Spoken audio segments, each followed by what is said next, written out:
নমস্কাৰ। আস্থা অসমীয়া উপন্যাস পাঠ অনুষ্ঠানটিলৈ আপোনালোক সকলোকে আমন্ত্ৰণ জনালোঁ। আজিৰ উপন্যাস পাঠ অনুষ্ঠানটিত পাঠ কৰিবলৈ লৈছোঁ ডিম্বেশ্বৰ বৰাদেৱৰ দ্বাৰা ৰচিত উপন্যাস স্বপ্নালী সন্ধ্যা। এই উপন্যাসখনৰে প্ৰথমটি খণ্ড আজি পাঠ কৰিবলৈ লৈছোঁ। 3 মাহৰ ভিতৰতে তাইৰ ভুল ধৰা পৰিল। মৃগাংকই মাত্ৰ তাইৰ যৌৱনটোৰ লগত 2 দিনমান খেলা কৰিবলৈ বিচাৰিছিল। সেয়ে আজি তাই বিবাহ বিচ্ছেদৰ সিদ্ধান্ত ল'লে।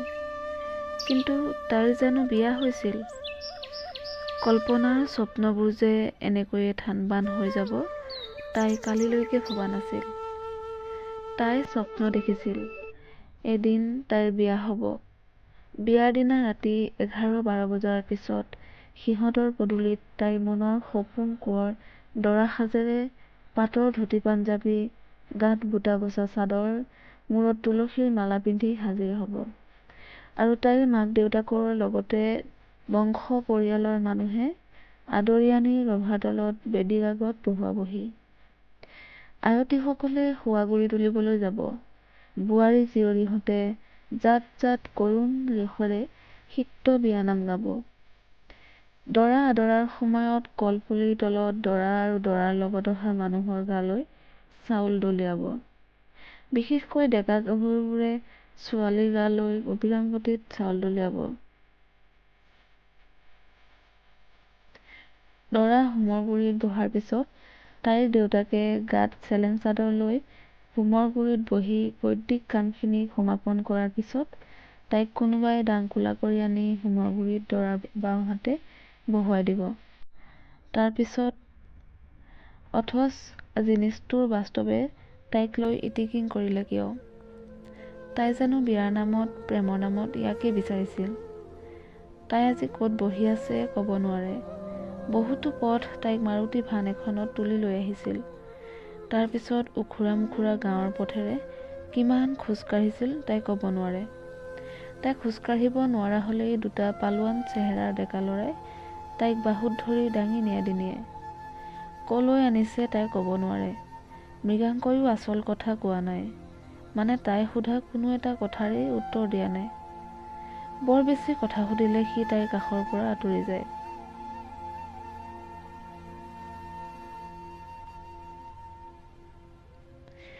ঘোপ মৰা আন্ধাৰে গিলি থোৱা গাঁৱলীয়া পথ। এনে পথেৰে হয়তো তাই দিনতে খোজকাঢ়িব নোৱাৰিলেহেঁতেন। আৰু 10-15 মিনিটমান খোজ কঢ়াৰ পিছতে এটা পাহাৰ পালে। পাহাৰটো অৱশ্যে বেছি ওখ নহয়। পাহাৰলৈ উঠি যোৱা বাটটো অতি ঠেক। চাপৰ পাহাৰ যদিও উঠা পথটো থিয়। সৰু সৰু বগা শিলগুটি থকাৰ বাবে খোজবোৰ পিছলি আহে। তাই এবাৰ আঁঠুকাঢ়ি পৰাৰ বাবে কালী মূৰ্তি ধৰি ক'লে, তাতকৈ মোক গুলীয়াই মাৰি নেপেলোৱা কিয়? তোমালোকৰ হাতত বন্দুক আছে দেখোন। মৃগাংকই লাহেকৈ ক'লে, আৰু বেছি দূৰ নাই, পালোহি আৰু। তাৰ পিছত অলপ দূৰ গৈয়ে সিহঁত খেৰৰ জুপুৰি এটাত সোমাল। তাইৰ মৰি যোৱাৰ সমান ভাগৰ লাগিছিল। ভোকৰ কথা তাই পাহৰিয়ে গৈছে। মাত্ৰ পানীৰ পিয়াহে তাইৰ অণ্ঠকণ্ঠ শুকুৱাই নিছে।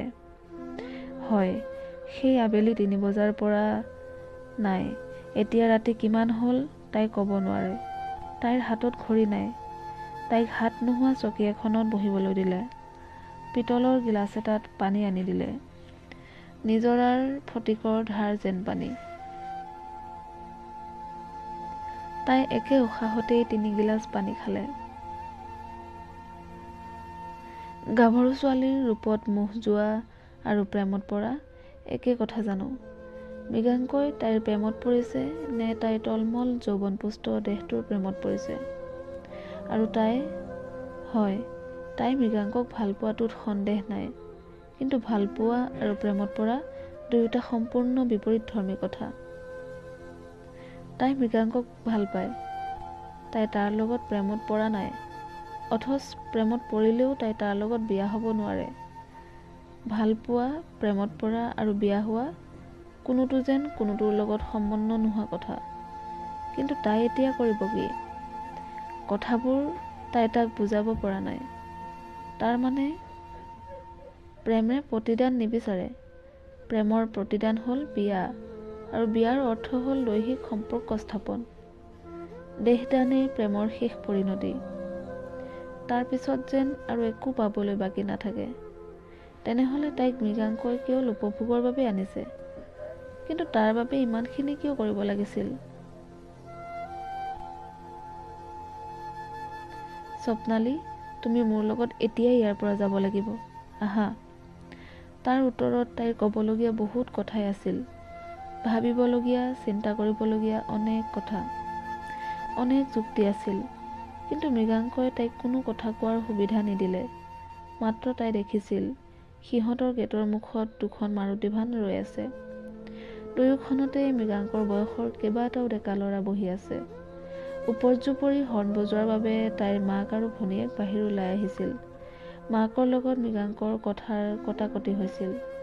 তাই মাত্ৰ কি হৈছে চোৱাৰ বাবে তাইৰ ৰুমৰ পৰা বাৰাণ্ডালৈ আহিছিল, আৰু তাইক বাৰাণ্ডাত দেখিয়েই মৃগাংকই মাক আৰু ভনীয়েকক ঠেলা মাৰি আঁতৰ কৰি তাইৰ হাতখনত থাপ মাৰি ধৰিছিল। তাৰ পিছৰখিনি যেন তাই বুজা নাছিল। মাত্ৰ শুনিছিল AK-47ৰ পৰা বাহিৰ হোৱা ২-৩টা গুলীৰ শব্দ। তাৰ পিছত তাই এতিয়া কৰিব কি? তাই বৰ্তমান ক'ত আছে, কাৰ ঘৰত আছে, আৰু থকা ঠাইখিনিৰ নাম কি স্বপ্নালীয়ে ক'ব নোৱাৰে। অথচ কান্দিব পৰা নাই কিয়? প্ৰতিবাদ কৰিব পৰা নাই কিয়?